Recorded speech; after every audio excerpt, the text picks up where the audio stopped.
On est en compagnie de Nadine Trémolière. Bonjour Nadine. Bonjour Fabrice. Content de vous retrouver après cette trêve estivale, directeur général, directeur de la gestion chez Stamina AM. On démarre bien sûr dans un instant sur les marchés. Tout d'abord l'actu avec voilà, ces bruits de bottes vers la Corée du Nord qui agite toujours, c'est vrai, pendant cette période estivale. On montre les muscles. Est-ce que Kim Jong-un a trouvé à qui parler en la personne de Donald Trump? On verra bien, encore une fois, on pense que c'est une espèce de jeu, je ne dirais pas de poker menteur, parce qu'on n'est pas du tout au niveau du poker, je pense que c'est plus grave que cela. Après, je pense que la communauté internationale, notamment la Chine, a plutôt intérêt à ne pas laisser les choses s'envenimer. On verra bien, c'est vrai que c'est très très difficile on va dire, d'anticiper qu'est-ce qui va se passer. Après, à côté de ça, on voit que les marchés, malgré tout, ont l'air de prendre ces bruits de bottes, si on peut dire cela, de façon relativement plus paisible que peut-être à une certaine période. Apparemment, c'est finalement à peu près la seule anicroche qu'on a eue dans cet été, plutôt tranquille quand même sur les marchés. On n'a pas eu d'incident, voilà, de crise alors peut-être une quand même sur les monnaies. Enfin, c'est moins grave que d'habitude. On ne s'est pas rué sur les postes de trading en plein milieu de l'été, mais c'est vrai que c'est peut-être le fait marquant de cet été, cette fulgurante progression de l'euro face au dollar. Oui, tout à fait, oui. C'était quelque chose qu'on avait déjà vu les 6 premiers mois de l'année. Et c'est vrai que pendant l'été, on a peut-être une accélération de l'appréciation de l'euro par rapport au dollar, puisque globalement, là, actuellement, on a une dépréciation du dollar d'environ 14% depuis le début de l'année. Et on va dire qu'il y a à peu près 4% qui ont été faits ces 2 derniers mois, dans une période qui est généralement relativement calme, même si sur le plan, entre guillemets, géopolitique et des attentats, c'était peut-être pas si calme que ça. Mais c'est vrai que sur les indices boursiers purement dit, on a eu plutôt un été qui était plutôt calme, plutôt, on va dire, tranquille. C'est vrai que malheureusement, on a une résilience maintenant des marchés face à ces attentats de Barcelone au cœur de l'été. En revanche, l'euro qui s'apprécie fortement maintenant, 15% en 8 mois face au dollar. On était à 1,05 au début de l'année. Est-ce que, pour vous, gérant, ça modifie la donne? Est-ce qu'on est obligé de changer de logiciel en cours de route? Oui, bien sûr, parce que premièrement, on avait vraiment l'impression qu'on était dans un range 1,05, 1,15. Là, on voit que pendant cet été, on a quand même cassé durablement ce 1,15 à 1,20. On revient sur des plus hauts pratiquement depuis mars ou janvier, février 2015, c'est-à-dire au moment de l'annonce du QI, donc comme si les marchés, quelque part, avaient considéré dans leur logiciel que le QI était fini et qu'on allait repasser dans des mesures beaucoup moins accommodantes.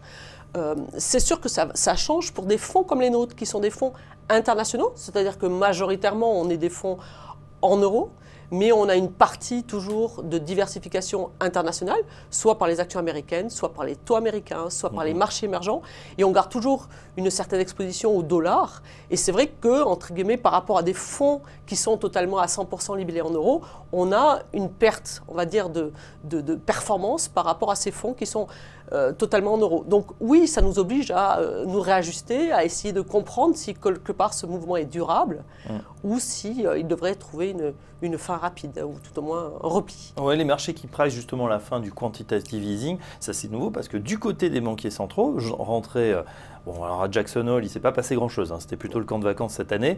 Voilà, on n'a pas eu d'informations, mais en tout cas, il n'y a pas de resserrement monétaire annoncé ni de la part des États-Unis, ni de la part de l'Europe. Non, tout à fait. C'est ça qui rend quelque part ce mouvement euro-dollar si surprenant. Parce que, quelque part, rappelez-vous, en juillet, Mario Draghi s'est exprimé en disant pas grand-chose. Il a juste donné rendez-vous en septembre. Et le marché a considéré que ce rendez-vous de septembre, ce serait un petit peu le départ du fameux tapering dont le marché a peur, c'est-à-dire une restriction monétaire, moins de mesures accommodantes sur la zone euro. Et je ne pense pas du tout que c'était son intention. Là, on commence un petit peu à parler plutôt de fin décembre, ou de mi-décembre plus exactement. Donc voilà, ça a été un mouvement qui a été un peu plus spéculatif, mais qui nous surprend de par son ampleur et surtout de par, quelque part, cette anticipation peut-être un petit peu prématurée. Et quelle est votre anticipation justement chez Stamina AM, à savoir, bon voilà, est-ce qu'on peut vraiment arrêter maintenant le quantitative easing ou le réduire même, ou commencer à le réduire, alors que voilà, il dit aussi, Mario Draghi, les chiffres de l'inflation continuent à être un peu préoccupants. Oui, tout à fait. Je pense que quelque part, le marché a un petit peu peut-être anticipé de façon trop importante. Mais peut-être qu'on n'a parlé que de la partie euro, c'est-à-dire qu'il y a eu effectivement ces perceptions que peut-être les mesures allaient être moins accommodantes du côté de l'euro, mais peut-être qu'aussi la faiblesse du dollar est peut-être aussi à regarder du côté américain, c'est-à-dire qu'il y a petite perte de crédibilité de la part de Trump et de ces mesures sur lesquelles le marché quand même avait beaucoup anticipé à la fin de l'année dernière. Il y a aussi une problématique, c'est que peut-être que l'économie américaine est moins importante et moins solide qu'on ne l'imaginait, et que donc dans ces cas-là, ce resserrement monétaire que l'on attendait peut-être au mois de septembre, voire au mois de décembre aux États-Unis, est en train un petit peu de disparaître.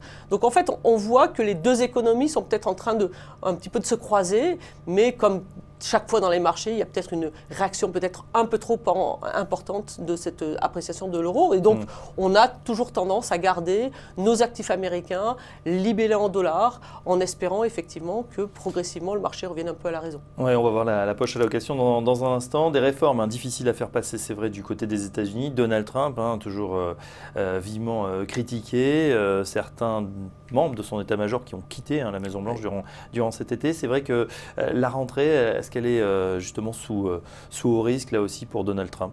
Oui, elle est d'autant plus à haut risque que quelque part, et je crois que toute la presse s'en est fait écho ces dernières semaines, ces 100 premiers jours, ils sont quand même pas extraordinairement brillants. Alors on reçoit beaucoup de tweets, il y a beaucoup d'informations qui passent autour de lui, apparemment il passe de très bonnes vacances, mais concrètement les effets que le marché attendait, je veux dire notamment tout ce qui était réforme fiscalité, on n'a rien vu pour l'instant. Donc je pense que le marché va être de plus en plus attentif à cela. Et à côté, le paradoxe, c'est que quand vous regardez les indices américains, ils n'ont jamais été aussi hauts. Je crois qu'on a encore clôturé la semaine dernière sur des plus hauts historiques, que ce soit sur le Nasdaq qui prend près de 20%. Que ce soit au niveau du Dow ou du S&P qui sont à plus de 11 ou 12% et qui continuent à surperformer les actifs ou tout au moins les indices européens. Et je pense que ça, c'est effectivement la grosse surprise, ou tout au moins de notre côté, c'est un petit peu la grosse surprise de cette année 2017. Ouais, les Américains qui sont gagnants sur toute la ligne puisque effectivement leur marché domestique s'apprécie et puis avec l'effet change, leurs positions européennes sont gagnantes également. Tiens, justement, on a eu un chiffre vendredi, c'était ce fameux Non-Farm Payroll, c'est-à-dire les créations d'emplois aux États-Unis.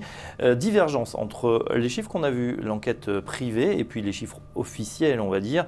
On crée toujours des emplois, mais sur un rythme moindre aux États-Unis. Est-ce que c'est inquiétant? Non, je ne pense pas que ce soit vraiment inquiétant. Premièrement, il y a une certaine volatilité de ces chiffres-là. Et puis à côté de ça, vous aviez un autre chiffre qui était l'ISM, l'indice de confiance, qui était quand même meilleur. Donc ce chiffre peut être un petit peu mitigé sur les non-farm payroll, c'est-à-dire les créations d'emplois non agricoles, a été quand même compensé par un chiffre qui est sorti juste derrière, qui était quand même un petit peu meilleur sur l'activité et sur les indices de confiance de l'activité. Donc voilà, aux États-Unis, c'est vrai que on voit que l'économie est toujours résiliente, elle est toujours, on dirait, en croissance. Peut-être moins que certains l'attendaient, mais ça n'empêche qu'au niveau, comme vous le disiez très justement, au niveau des indices boursiers, ça ne se voit pas pour l'instant. Voilà, alors justement, que faut-il faire pour cette rentrée si eh bien, vous êtes en train de regarder votre portefeuille? Les réponses avec Nadine Trémolière dans un instant sur Téléfinance. À tout de suite.